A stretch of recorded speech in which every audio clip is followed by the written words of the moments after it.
Hello les hackers, bienvenue sur la chaîne AWACS Sécu dédiée à l'actu cyber que nous allons commenter, critiquer et décrypter. Je suis AWACS Skull. Aujourd'hui, dans mon package, plusieurs news sur des vulnérabilités, des scans de vulnérabilité, du DDoS et de transfert de données personnelles.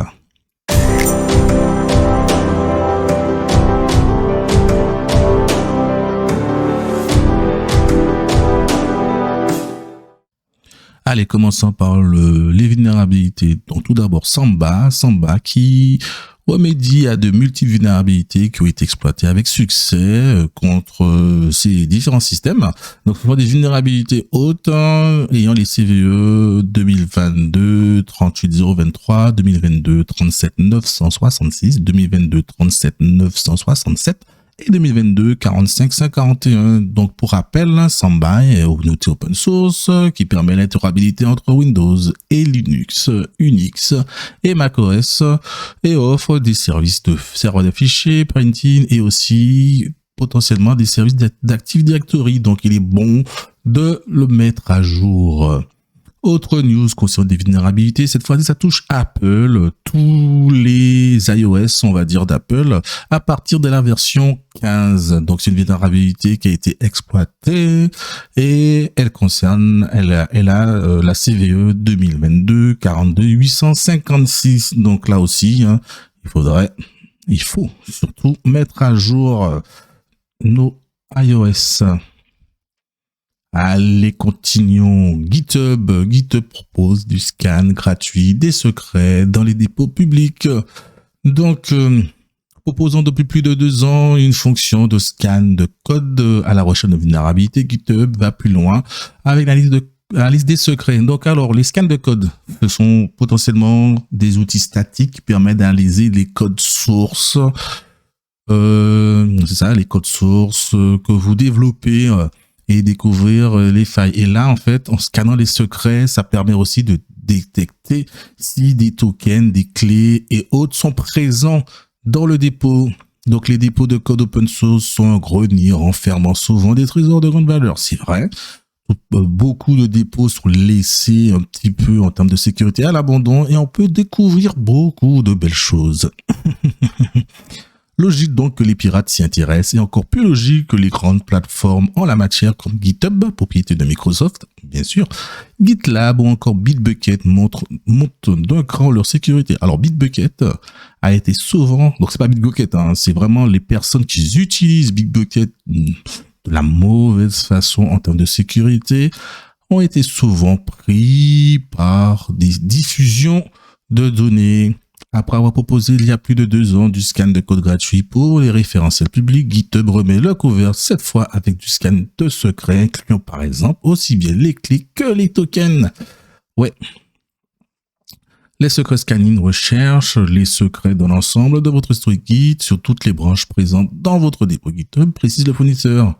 Donc, il s'exécute automatiquement sur tous les dépôts Git, toute la chaîne qui correspondent au modèle fourni par les partenaires d'analyse des secrets sont signalés directement aux partenaires appropriés. Si l'outil détecte un secret potentiel, nous indiquons au fournisseur de service qui a émis le secret, il valide la chaîne, puis décide de révoquer ou non le secret, d'émettre un autre secret ou de vous contacter directement. Voilà. Donc c'est vraiment une bonne chose d'avoir ce type d'outil. Continuons toujours sur une analyse avec OSV Scanner. Donc, Google inspecte la sécurité de l'open source. Alors, ça, franchement, là aussi, c'est une très bonne chose, puisque la plupart des analyseurs de code source sont payants. Donc là, en ayant un outil qui permet, bon, après c'est Google, mais bon, Google, c'est plutôt assez bon quand même. En ayant un outil qui permet d'analyser les codes sources et surtout les codes open source, ça peut grandement aider. Proposé gratuitement aux développeurs par Google, l'outil OSV Scanner permet de détecter les failles de sécurité dans les projets open source, incluant aussi bien au niveau du code que des dépendances. C'est très bien sur toutes les dépendances. Toutes les librairies, lorsqu'on développe du code, toutes les librairies qu'on peut utiliser, on n'a pas forcément l'envie et la main pour analyser les centaines, voire milliers de librairies qu'utilisent utilisé dans un code. La sécurité as code commence à infuser dans les entreprises, oui, et souvent nommé DevSecOps. Donc, le développeur, la sécurité et l'opérationnel. Pour embrasser le mouvement, Google a annoncé un outil qui rendra le bon service aux développeurs proposé gratuitement sur GitHub. Tiens. OSV Scanner détecte les failles aussi bien au niveau du code que des dépendances créées pour des applications et ou des services. Voilà, c'est surtout au niveau des dépendances parce que là, ça peut être vraiment vite rébarbatif et on peut vite être perdu en analysant toutes les dépendances. Chaque dépendance contient potentiellement des vulnérabilités, ça c'est très vrai, connues, existantes ou de nouvelles failles qui pourraient être découvertes à tout moment. Il y a tout simplement trop de dépendances et de versions massives manuellement. C'est vraiment, ça peut être vraiment l'anarchie.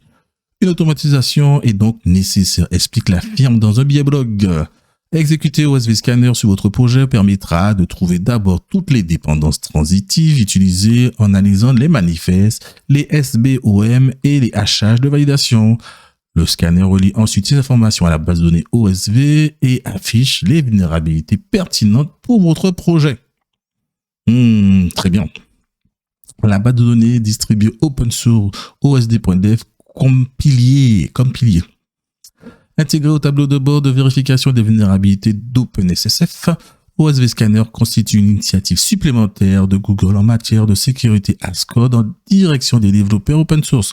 L'OSV Scanner génère des informations de vulnérabilité venant alimenter la base de données distribuée open source osv.dev, reposant sur le schéma de publication de l'Open Source Vulnerability annoncé en 2021 par la firme de Mountain View. C'est vraiment une très bonne chose pour d'avoir ce genre d'outils pour aider au scan des vulnérabilités. Allez, autre petite news ou grosse news. 50 sites qui permettaient d'acheter des attaques DDoS ont été paralysés par Europol. Donc là, c'est DDoS as a service, quoi. Europol, l'agence européenne de police criminelle, vient d'annoncer la fermeture d'une 50aine de sites web qui vendaient des attaques DDoS. Donc des attaques par délit de services distribués. Des logiciels malveillants dont l'objectif étant de paralyser les sites web des entreprises, des institutions ou autres, des associations, et pas que les sites web. Enfin bref. En réalité, il s'agit d'un coup de filet international. Europol a annoncé travailler avec le FBI et le ministère de la Justice. Je suppose que c'est le ministère de la Justice américaine. Cette opération, connue sous le nom de Power Off, a également été menée avec la National Crime Agency du Royaume-Uni. Donc, l'adjoint Cybercrime Action Task Force, J4, d'Europol a prouvé son efficacité. Il s'agit d'un groupe de travail lancé en septembre 2014 et installé dans les locaux de l'agence européenne. Sa mission est de contribuer à lutter contre la cybercriminalité à l'intérieur ou à l'extérieur de l'Union européenne en faisant de la coopération internationale. Le jeudi 15 décembre, Europol a expliqué avoir mené un joli coup de filet. L'agence européenne précise que cette action a permis de paralyser une 50aine des plus grands services de DDoS au monde. Selon Europol, ces sites étaient connus pour être de grandes places de marché pour acheter des logiciels DDoS, des cyberattaques qui permettent aux pirates de faire tomber des sites web en envoyant des millions de fausses connexions. Ou de fausses requêtes. Pas des connexions, des fausses requêtes. Vers les sites paralysés. Donc, les sites paralysés par Europol étaient impliqués dans de nombreuses attaques qui ont eu lieu au cours des 5 dernières années, notamment sur des établissements d'enseignement, des agences gouvernementales, des plateformes de jeux. Plateforme de jeux, je vois pas qui. Je ne vois pas. PlayStation. Peut-être c'est PlayStation. À voir, vérifier. Europol note que l'un des sites saisis a été utilisé pour mener plus de 30 millions d'attaques. Rien que ça. Et je pense que c'est petit. Je pense que c'est très petit même. Si la plupart des sites web visés par l'opération affichaient désormais un message indiquant qu'ils ne fonctionnent plus, TechCrunch a constaté qu'au moins 8 des sites censés avoir été saisis par le procureur américain continuent de charger normalement. Ouais, mais c'est peut-être des sites leurs, c'est peut-être des pots de miel, pour voir qui achète ça. Tom Morsek, porte-parole du ministère de la Justice, précise à ce sujet que si certains sites restent en ligne, ils ne sont plus fonctionnels, ils ne peuvent pas être utilisés pour lancer des attaques. En même temps, si c'est juste pour acheter des logiciels, pour lancer des attaques. Dans le cadre de l'opération Power Off, les forces de l'ordre ont également arrêté 7 personnes qui supervisaient ces plateformes. Les admins, quoi, mais peut-être que les admins ne sont pas les commanditaires. Ça va. Aux États-Unis, des poursuites pénales ont été engagées contre 6 personnes. John M. Dobbs, Jeremiah Sam Evans, Angel Manuel Cordon Jr., Shamarsh Chateau, Corey Anthony Palmer et Joshua Lane. En fait, pourquoi ils ont mis leur nom? On s'en fout des noms des mecs, quoi. Nous, on veut avoir de la technique, on veut avoir pourquoi. On s'en fout d'avoir que le nom des gars, des mecs. Au Royaume-Uni, la NSA a annoncé qu'elle avait également arrêté un homme de 18 ans dont le Devon se soummet d'être l'administrateur de l'un des sites. C'est pas le mec de Lapsus. Les données qui concernent les clients des sites des DOS ont été obtenus et seront analysés par les forces de l'ordre. Ben oui. Ah oui, là, on a potentiellement des clients là vont avoir la maréchaussée qui vont toquer à leur porte pour avoir quelques explications sur pourquoi ils ont acheté des attaques de DOS. Allez, 2 belles news là, 2 grosses news on va dire en termes de données personnelles. C'était les débuts de la chaîne, les données personnelles. Donc continuons sur cette lancée, transfert des données personnelles. US, la Commission européenne avance. Un pas supplémentaire a été franchi par la Commission européenne sur l'accord cadre sous les transferts de données transatlantiques. L'exécutif bruxellois a entamé le processus d'approbation du Privacy Shield. Donc le Privacy Shield, pour rappel, c'est à grosse maille, c'est vraiment à grosse maille. Le Privacy Shield, c'est un texte de loi qui permet les échanges de données personnelles des Européens vers les entreprises de la tech, pas que, les entreprises américaines. En grosse maille, l'inverse aussi vrai. C'est un petit pas, mais les choses avancent. En effet, la Commission européenne a annoncé hier qu'elle avait officiellement entamé le processus d'approbation du cadre transatlantique de protection des données. Il doit permettre la circulation des données entre les États-Unis et l'Union européenne. Alors par contre, le nom protection des données, c'est vraiment, comment dirait certains, de la poudre de perlimpinpin. Pourquoi on protège pas les données là? On autorise des entreprises à s'échanger les données. En aucun cas on parle de protection, puisque là en fait les données vont basculer de data center en data center à travers le monde, d'entreprise en entreprise à travers le monde. Ouais. Entre guillemets, c'est vraiment France, États-Unis, mais bon, ça on multiplie le nombre de data centers, on multiplie le nombre d'entreprises. Même si on sait dans les faits, les grosses consommatrices de ces données vont être les Google, les Amazon, les Apple, ou encore les Facebook. Non, peut-être pas TikTok, tiens. TikTok étant chinois, peut-être pas d'accord. Ok, l'institution a considéré que ce cadre offrait des garanties de protection de la vie privée comparables à celles de l'Union européenne. Après la signature en octobre, le président américain Joe Biden du décret de mise en œuvre des règles du Transatlantic Data Policy Framework aux États-Unis, la Commission a procédé à une nouvelle évaluation du cadre juridique américain sur lequel le projet de loi était fondé. Cette évaluation publiée mardi, donc on est le 17, l'article date du 14, donc ouais, c'était mardi d'avant. Alors, cette évaluation publiée mardi indique que la législation garantit un niveau adéquat de protection des données personnelles transférées de l'UE vers l'entreprise, des entreprises américaines. Le projet de décision d'adéquation a maintenant été transmis au Comité européen de protection des données, European Data Protection Board. Pour avis, une fois que le régulateur aura donné son accord, la Commission devra demander l'approbation d'un comité composé de représentants des États membres de l'Union européenne ainsi que du Parlement européen, qui a un droit de regard sur les décisions d'adéquation. Ce n'est alors que, à ce moment, la Commission pourra procéder à l'adoption formelle de la législation. Ouais. Là, passons au vif du sujet quand même. Alors, ça qui m'intéresse, ça, sur les critiques. Ce qui est intéressant, s'il est adopté, le cadre transatlantique signifiera que les entreprises américaines devront accepter de se conformer à l'ensemble détaillé des règles relatives à la protection des données personnelles. Du coup, est-ce qu'ils vont aussi se conforter aux amendes ? Je pense. Ce cadre comporte l'obligation de supprimer les données personnelles lorsqu'elles ne sont plus nécessaires aux fins pour lesquelles elles ont été collectées. Par ailleurs, les sociétés doivent s'assurer de la continuité de la protection de leurs données, la protection lorsque les données personnelles sont partagées à des tiers. Ouais, c'est ça qui est le problème. Ces réglementations sont essentiellement censées garantir le flux de données entre les États-Unis et l'Union européenne, respectent les réglementations de l'UE, en particulier les RGPD. Ouais. En outre, les citoyens de l'Union européenne bénéficieront de plusieurs voies de recours. Si leurs données personnelles sont traitées en violation du cadre et auront la possibilité d'obtenir réparation concernant la collecte et l'utilisation de leurs données par les agences de renseignement américaines. Devant un mécanisme de recours indépendant et impartial. Y compris auprès d'une cour de révision de protection de données. Data Protection Court nouvellement créée. Donc alors là, le truc, c'est savoir où que cette cour serait basée.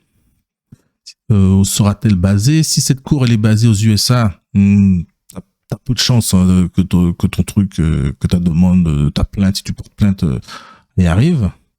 En plus là, on nous parle aussi de données collectées par les agences de renseignement américaines. Tu vas dire quoi ? Tu vas aller porter plainte, dire ouais non, je veux pas que la NSA collecte mes données. Ouais, ça aura du mal à passer ça.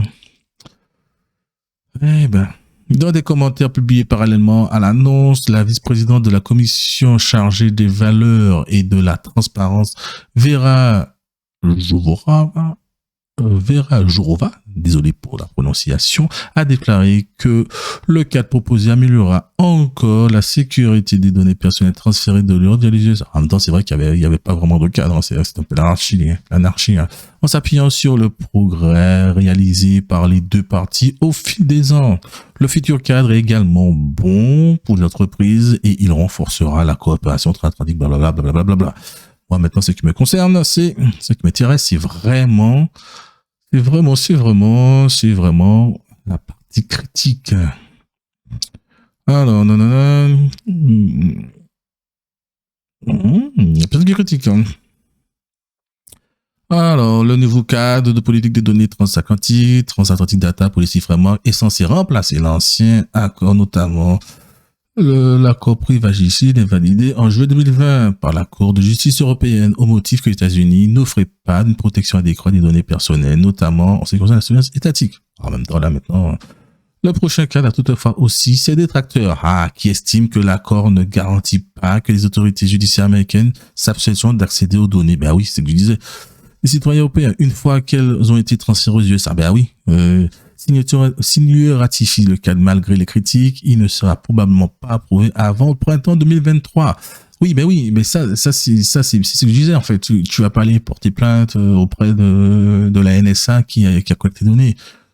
Si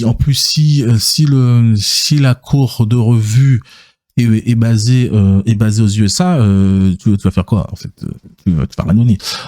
Ça va rien donner du tout. Mais pour pallier à ce petit point, nos amis de Microsoft ont décidé d'héberger et de cantonner, c'est vraiment le mot à retenir, et cantonner les données des Européens dans leur data center européen. Les données des clients cantonnées dans l'UE au 1er janvier 2023. Eh oui, dans les tuyaux depuis de longs mois, le plan de Microsoft EU Data Boundary permettant aux entreprises de stocker et de traiter leurs données clients au sein de l'Union européenne est programmé au 1er janvier 2023. Les services tels que Azure, Power BI, Dynamics 365 et Office 365 sont concernés.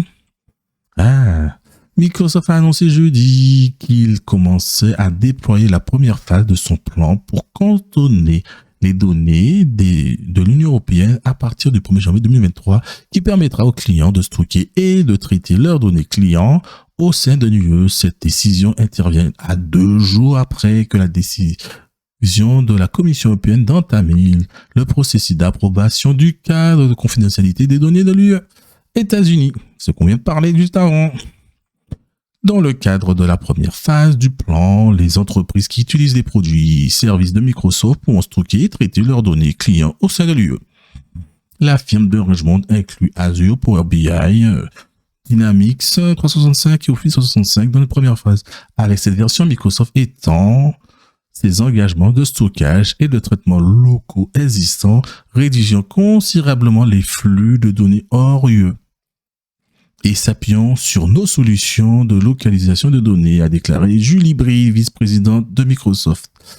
Ouais, donc ça, c'est pas mal. Mais après, est-ce que c'est de l'heure? Parce qu'en fait, même si que les données sont stockées et cantonnées à l'Union européenne, rien n'empêchera l'État américain de demander à Microsoft d'accéder aux données, en fait.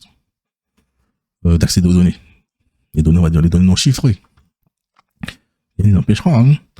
Pour la phase à venir, selon Julie, l'éditeur étendra le plan de délimitation pour inclure le stockage et le traitement des catégories supplémentaires de données personnelles incluant celles liées au support technique. En plus, Microsoft avait annoncé son intention de lancer ce plan en mars, peu après, au même moment où les États-Unis et l'UE avaient convenu de signer le cadre politique transatlantique en matière de données, successeur du Privacy Shield. Le cadre a été signé alors que les grandes entreprises opérant dans l'Union européenne restaient inquiets à l'idée que les données de leurs clients sortent des frontières européennes à la suite du règlement général sur la protection des données personnelles, le RGPD introduit en 2018. Alors, des contestations de demandes et de transfert de données. Ces entreprises craignent principalement que de se voir infliger de lourdes sanctions au regard des exigences du RGPD et de la politique américaine de surveillance et utilisation des données personnelles. Ben oui, bien que Microsoft n'ait fourni aucun niveau de détail sur le fonctionnement exact du plan en mars dernier, le fournisseur avait déclaré qu'il contesterait toute demande de transfert de données qui serait pas conforme au prochain cadre réglementaire. La société, qui a ouvert et construit des data centers dans plus de 17 lieux en Europe, a annoncé qu'elle publierait une nouvelle documentation sur les flux de données pour fournir les informations transparentes sur les données aux clients concernés par ce plan de cantonnement. Donc, franchement, alors, je sais pas quoi penser de cela. En gros, on peut se dire que c'est une bonne chose, que les données des Européens restent et seront traitées sur des stockages en Europe. Mais en même temps, je me dis, avec le nouveau traité, ils ont quand même le loisir de transférer les données, quoi. Ça peut être aussi, voilà, ça peut être aussi par l'heure, parce que jamais tourné quand même que Microsoft fasse ce genre de deal dans le dos de ses clients. Mais voilà. Et en plus de ça, on ne sait pas du tout si les autorités américaines, même si les données sont hébergées dans des data centers en Europe, si les autorités américaines demandent à Microsoft de leur fournir des données de plusieurs groupes d'Européens, Microsoft, étant donné qu'ils ont le cadre qui a été signé, même si qu'ils ont mis leur plan là, ils peuvent quand même rapatrier les données, parce que tout à fait légalement. Donc, non, voilà. Donc, ce sont des à voir, à suivre. Mais voilà, c'est cette information, je sais pas comment la prendre, puisque ça changera forcément rien du tout en fait. Les données, même s'ils disent qu'on va les garder en Europe, mais si les autorités américaines les demandent, ils vont les fournir. Allez, ici viennent les infos cyber. Merci de m'avoir écouté et donnez-moi en commentaire votre avis. Ciao.